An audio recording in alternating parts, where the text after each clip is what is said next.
War और crude में उबाल से बाजार में दिखी बड़ी गिरावट। निफ्टी करीब 420 अंक टूटकर 24,000 के पास हुआ बंद। बैंक निफ्टी भी करीब 1,760 अंक टूटकर हुआ बंद। 21 दिसंबर 2020 के बाद सबसे बड़ी गिरावट। बैंकिंग शेयर और एलएनटी से बाजार पर दबाव।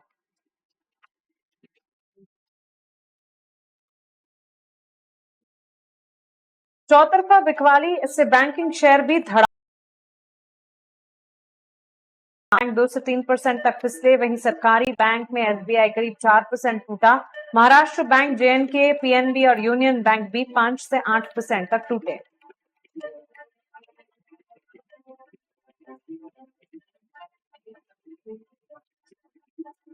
क्रूड में उछाल से ओएमसी शेयरों में बड़ी गिरावट। एचपीसीएल, बीपीसीएल और आईओसी करीब 5 से 6.5% तक टूटे। गेल, गुजरात गैस, आईजीएल, एमजीएल और एलएनजी पेट्रोनेट भी 4 से 5% फिसले।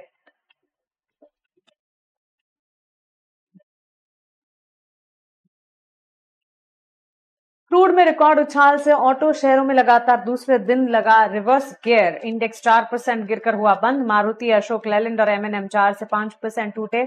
Eicher, TVS motor, Bajaj auto भी 4.5 से 5% फिसले।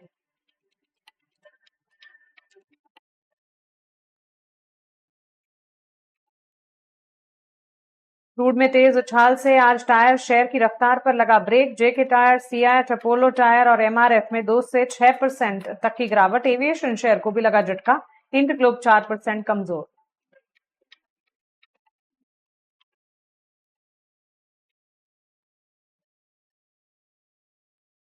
क्रूड में उबाल के असर से आज पेंट शेयर की चमक पड़ी फीकी। एशियन पेंट्स करीब 3% टूटकर 1 साल के निचले स्तर पर। बर्जर पेंट्स, कैंजाइन, एरोलैक भी 1.5 से 2% तक फिसले।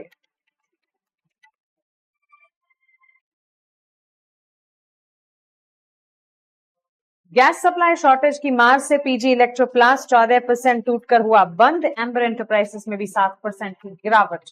Consumer durable, blue star, Whirlpool और वोल्टास भी 3-3.5% तक फिसले।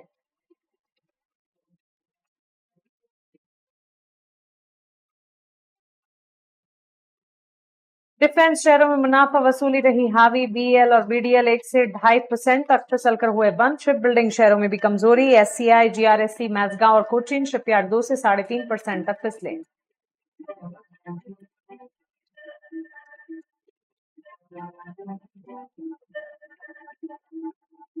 कमजोर बाजार में भी आज शुगर शेयरों की मिठास बढ़ी। बलरामपुर चीनी, श्री रेणुका शुगर में 2 से 4% तक का उछाल।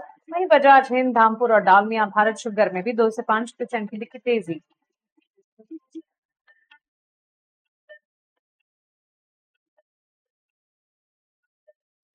महंगाई और करंट अकाउंट डेफिसिट बढ़ने की चिंता से रुपए में बड़ी गिरावट। डॉलर के मुकाबले 60 पैसे फिसलकर 92 रुपये और 52 पैसे के रिकॉर्ड निचले स्तर पर। कच्चे तेल में तेज उछाल से बढ़ेगा ऑयल इंपोर्ट बिल।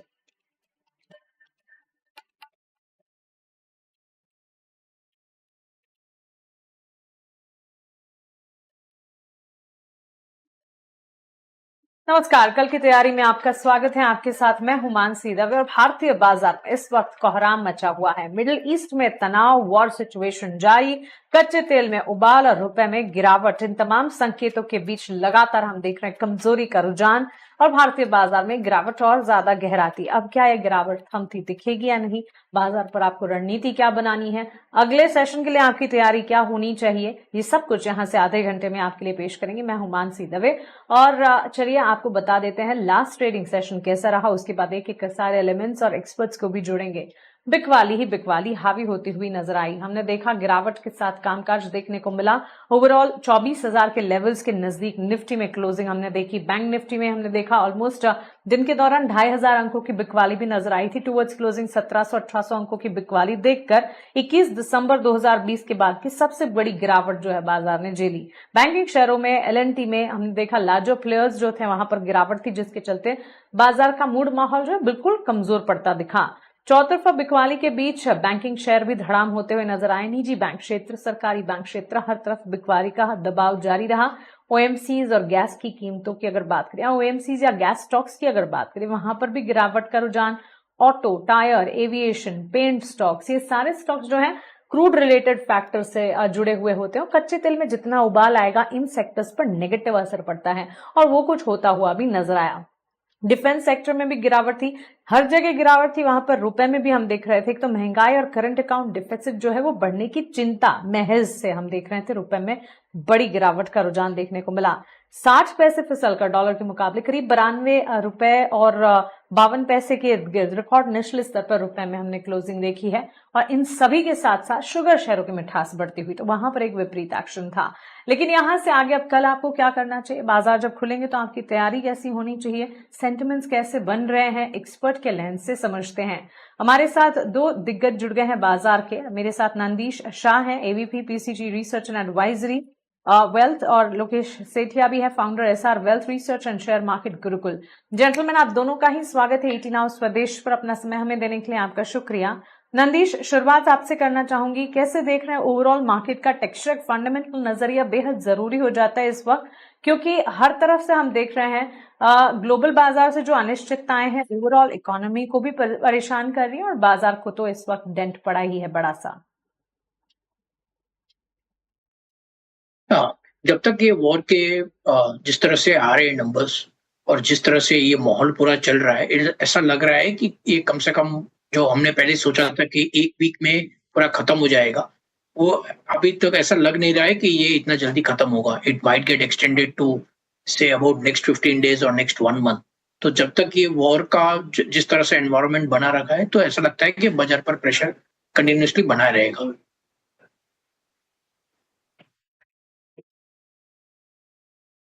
बाजार पर प्रेशर बना रहेगा और इस सवाल का जवाब फिलहाल नहीं मिल रहा है, क्योंकि ये जो सिचुएशन है तनाव की, यूएस ईरान युद्ध की जो स्थिति है, ये कब ठीक होती नजर आएगी, क्योंकि बड़े देश इसमें शामिल और एक तरह से अक्रॉस दी ग्लोब इकोनॉमीज पर असर पड़ता हुआ, मार्केट तो है ही है लेकिन इकोनॉमी पर बड़ा असर इस वक्त पड़ता हुआ दिख रहा है।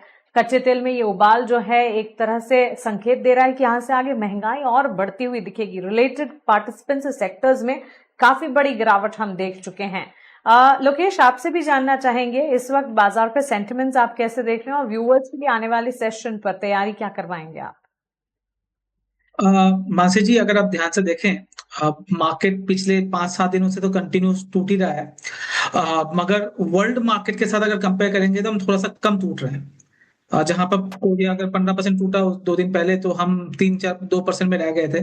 आज भी अगर आप देखें 7-8% का वर्ल्ड मार्केट में करेक्शन है, जहां पर हम 2-3% करेक्शन करेक्शन है हमारे मार्केट में। तो दर्शकों को एक चीज जरूर नजर रखनी है, वो है क्रूड ऑयल। अगर क्रूड ऑयल जो है 100 और उसके ऊपर ट्रेड कर रहा है, तब तक हमें लॉन्ग पोजीशन ज्यादा नहीं बनानी चाहिए एज ए ट्रेडर। इन्वेस्टर का लिए अलग अलग स्ट्रेटजी है, इन्वेस्टर को धीरे धीरे अकोमुलेट करना चाहिए, बट एज ए ट्रेडर जो 1 या 2 दिन या 3 दिन के लिए ट्रेड करते हैं, लॉन्ग पोजीशन बहुत कम बनाए इस मौके पे, जब तक क्रूड ऑयल जो है 90 और 100 के ऊपर ट्रेड कर रहा है। आज 85 से लेके 117 तक हमने देखा है, और अभी 101 102 चल रहा है क्रूड ऑयल। ये एक बार 90 के नीचे आएगा तब आप समझिएगा जो कुछ जो वार चल रहा है वहां पर कुछ कूल ऑफ होने की बात हो रही होगी, तभी क्रूड ऑयल नीचे आएगा। उसके पहले मैं जो प्रीवियस एक्सपर्ट हैं उनसे मैं सहमत हूं, मार्केट में थोड़ा सा अनसर्टेनिटी रहेगा, और इस जगह पे आपको इन्वेस्टमेंट की तो बहुत सारी अपॉर्चुनिटी मिलेगी। ट्रेडिंग के लिए शॉर्ट साइड में अपॉर्चुनिटी है, लॉन्ग साइड में थोड़ा सा रिस्की बन जाएगा, ये जरूर याद रखिएगा। पर शॉर्ट साइड में भी क्योंकि मार्केट ओवरसोल्ड जोन में है, तो एक बार फंसने का भी चांस हो सकता है, तो स्टॉप लॉस जरूर मेंटेन करें।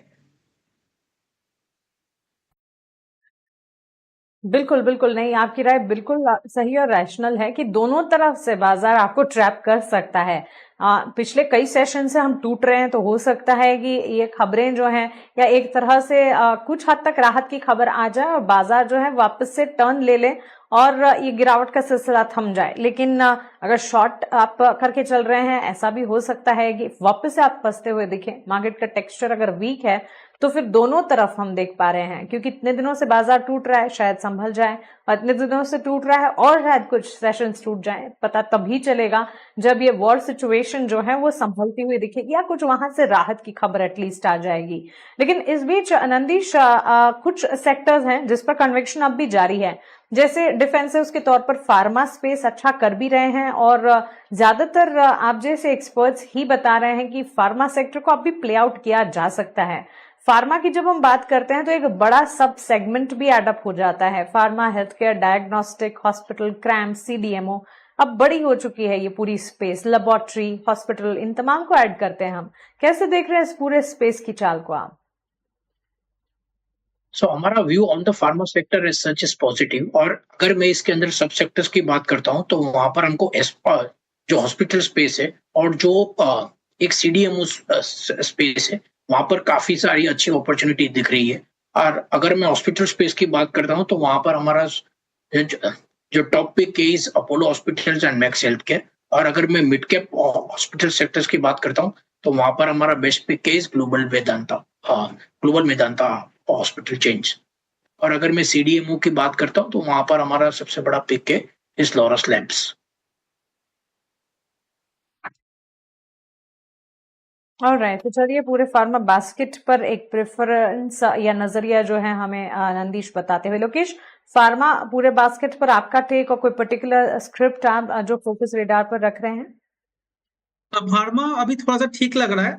उसमें अगर आप देखना चाहें तो टोरेंट फार्मा बोल के कंपनी है, वहां पर ध्यान दिया जा सकता है। ये कंपनी काफी अच्छी कर रहा है, आज भी देखेंगे तो पॉजिटिव में ही क्लोज हुआ है इस मार्केट में, तो ये स्ट्रेंथ दिखाता है स्टॉक पे। अगर अभी की मैं बात करूं, फ्यूचर की मैं बात कर रहा हूं, अभी चल रहा है 4361 के करीब।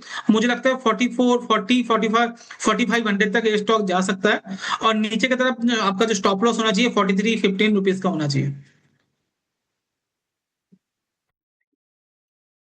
ऑलराइट, तो चलिए ये टेक फार्मा सेक्टर पर दोनों टेक हमने समझ लिए, फंडामेंटल नजरिया भी और टेक्निकल आउटलुक भी।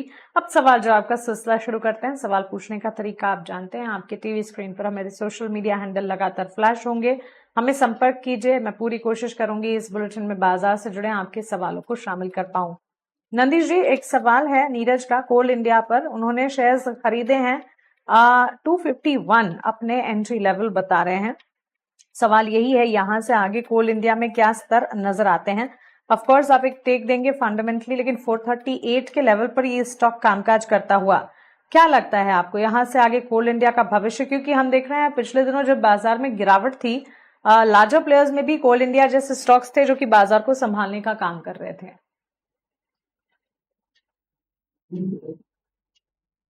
तो कोल इंडिया पर हमारा व्यू पॉजिटिव है। और अगर मैं अभी की बात करता हूँ जन फेब मार्च और अप्रैल मई जून, उसमें पावर की मैक्सिमम डिमांड होती है because of a very hot summer. और सेकेंडली हमने देखा है कि international prices for coal has started increasing. तो जब भी कोल इंडिया जब भी वो उनका जो एक अलग जो सेगमेंट है which is E auction segment which is closely link to the international coal prices, तो वहां पर उनको डायरेक्टली बेनिफिट मिल सकता है। तो कोल इंडिया एक आपका वॉल्यूम ग्रोथ भी देखेगा for the next 6 months, plus आपका प्राइस इंक्रीज भी होगा। और थर्डली कोल इंडिया जैसी कंपनी एक अच्छा खासा डिविडेंड देती है, जहां पर हमने देखा है कि dividend yield is almost 4.5 to 5%। So investor अगर इनका व्यू लॉन्ग टर्म है तो कोल इंडिया में बने रहना चाहिए। ठीक है, लंबी अवधि का निवेश अगर है कोल इंडिया में, पोजीशन को इंटैक्ट रखें। आपकी खरीद से ऊपर भी गया है स्टॉक और यहां से आगे भी अच्छा प्रदर्शन दिखाने का अंदाजा लगाकर चल रहे हैं हम। हो सकता है कि आपको अच्छे रिटर्न्स और ज्यादा मिल पाए। कोल इंडिया पर लॉन्ग टर्म पर्सपेक्टिव से अपनी पोजीशंस को इंटैक्ट रखिएगा, ये राय आपके लिए। लोकेश, एक सवाल है मोनिका का, ये पूछ रही हैं कि इन्होंने एबीबी के 50 शेयर्स एक साल पहले 7,500 के दाम पर खरीदे थे। इस वक्त अगर आप देखें 5982 के लेवल्स पर डाउनसाइड देखते हुए ये स्टॉक ने करीब 1.5% की गिरावट पर क्लोजिंग दिखाई है। लेकिन क्या आपको लगता है कि इन्हें अपनी पोजीशन को इंटैक्ट रखना चाहिए? हमने देखा है कि ये स्टॉक जो है शॉर्ट टर्म रेंज की अगर बात करें तो 5,853 के लेवल से लेकर 6,000, 6,500 तक घूमा जरूर है। जी मानसी जी, मैं पूरी तरह से सहमत हूँ। ये स्टॉक काफ़ी अच्छा कर रहा है। ऊपर के लेवल पे इन्होंने ज़रूर लिया है और 1 साल इन्होंने इंतज़ार कर लिया इस स्टॉक पे। अच्छा खासा करेक्शन ये स्टॉक ने देख चुका है पहले से। 8500 के लेवल से 4800, 4900 के लेवल आया था। वहाँ से धीरे-धीरे ये ऊपर की तरफ जा रहा है। तो मेरे हिसाब से अभी स्टॉक को तो होल्ड रखना चाहिए। आने वाले 2-3 महीने में मुझे लगता है इनका प्राइस भी आ जाएगा और उसके ऊपर भी ये जाने की कोशिश कर सकता है। अभी के लिए मेरा टारगेट 7500 का इसमें आ रहा है। पोजिशनली 3 से 6 महीने के पॉइंट ऑफ व्यू से। ऑलराइट, तो ये रहा 3 से 6 महीने के पॉइंट ऑफ व्यू को ध्यान में रखते हुए एबीबी इंडिया पर अपनी पोजीशन को आप इंटैक्ट रख के चल सकते हैं। आईटी सेक्टर पर नंदीश जी, आपका एक व्यू मैं जानना चाहूंगी, क्योंकि आईटी स्पेस पर लगातार बटे हुए व्यूज हमारे एक्सपर्ट्स की तरफ से मिलते हुए दिखे हैं। हाँ, ज्यादातर क्योंकि हमने चैलेंजेस देखे हैं लास्ट ईयर भी आईटी स्पेस के लिए, और एआई ट्रांसफॉर्मेशन के साथ साथ एआई डिसरप्शन की बात भी हो रही है। कुछ जानकार का ये भी मानना है कि एआई जो है वो रीशेप करेगा आईटी सेक्टर को, और कुछ जानकार ये भी कह रहे हैं कि डिसरप्शन होगा और इसी वजह से आईटी सेक्टर से दूर रहना चाहिए। ऑल इन ऑल आपका नजरिया क्या है? आईटी सेक्टर पर शॉर्ट टर्म का व्यू है तो it is likely that it will remain under pressure because lot of investment has been done by majority of these large artificial intelligence guys. तो अगर मैं शॉर्ट टर्म की बात करता हूं तो एक for next 6 months we might see a pressure, but over a period of time हमने देखा है कि जब भी ऐसा कुछ कोई भी इंडस्ट्री में बड़ा डिस्ट्रप्शन आया है तो players have tried to change their business model and adapt to the new things.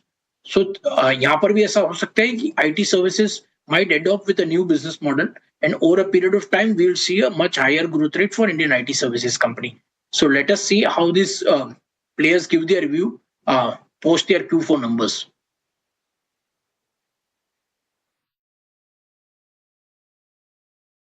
तो चलिए, ये रहा है आईटी सेक्टर पर, और ये नजरिया समझना बेहद जरूरी है, क्योंकि इन दिनों काफी ज्यादा खबरों के चलते फोकस में रहता है ये सेक्टर, लेकिन परफॉर्म कर पाएगा या नहीं ये एक सवाल है जरूर।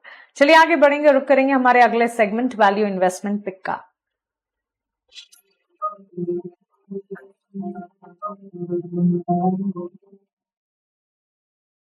लोकेश बताइए, आपकी तरफ से वीआईपी कैटेगरी शेयर कौन से होंगे? वैल्यू इन्वेस्टिंग में अभी के लिए अगर बात करें तो मार्केट थोड़ा सा डाइसी है और अब वार जोन में हम देख रहे हैं मार्केट है। तो इस जगह पे बीईएल एक बहुत अच्छा विकल्प हो सकता है लेने के लिए। शॉर्ट टर्म टाइम फ्रेम में भी मुझे लगता है 400, एक सेकंड दीजिएगा मैं, या 457 चल रहा है। शॉर्ट टर्म में मुझे लगता है 470 475 तक ये स्टॉक जा सकता है। मगर अगर कोई इसको होल्ड रखता है आने वाले 2-3 महीने में तो 500 रुपए तक का मूव हमें स्टॉक पे आते हुए दिख जाएगा। और स्टॉप लॉस जरूर मेंटेन कीजिएगा 440, अगर आपका 6 महीने का पॉइंट ऑफ व्यू है। अगर आपका 3-4 दिन का पॉइंट ऑफ व्यू है तो 449 का। ठीक है, नंदीश जी आप बताइए, आपकी तरफ से क्या होंगे वीआईपी शेयर? सो मैं आदित्य बिरला कैपिटल रिकमेंड करना चाहूंगा। अगर मैं आदित्य बिरला कैपिटल की बात करता हूं तो वो कम से कम 4 बिजनेस सेगमेंट में है और जहां से उनका maximum value is coming from the NBFC arm. उन्होंने एनबीएफसी आर्म को एक अच्छा खासा ग्रोथ मोमेंटम दे रखा है। प्लस सेकेंडली उनका एक बहुत बड़ा बिजनेस आता है हाउसिंग फाइनेंस से, जहां पर उन्होंने कम से कम 15% स्टेक एक प्राइवेट इक्विटी कंपनी को बेचा है। And now that the housing finance company is well capitalised for a good growth. Third जो उनका बहुत बड़ा बिजनेस सेगमेंट है which is Aditya Birla AMC, which has seen that their recent performance in all the schemes has improved and over a period of time उनको काफी अच्छा एक SIP inflows भी आए। प्लस उन्होंने काफी एक अच्छा खासा ETF ओवरऑल जो सेगमेंट है उनमें भी एक अच्छा खासा इन्वेस्टमेंट कर रखा है। और जो उनका फोर्थ बहुत बड़ा बिजनेस सेगमेंट है is from the life insurance and the general insurance arm. और वहां पर अगर मैं लास्ट 6 महीने की बात करता हूँ तो उन्होंने एक अच्छा खासा मार्केट शेयर भी गेन किया है from other players. So Aditya Birla Capital पर हमारा target price is 415, and if any investors is betting for a long term, he should look at this company. बिल्कुल बिल्कुल शुक्रिया नंदीश जी, लोकेश जी, हमारे साथ जुड़ने के लिए और बाजार पर अपना नजरिया हमें बताने के लिए, व्यूअर्स की कल की तैयारी करवाने के लिए। इसी के साथ इस खास सेगमेंट में इतना ही, लेकिन ईटी नाउ स्वदेश पर खबरों का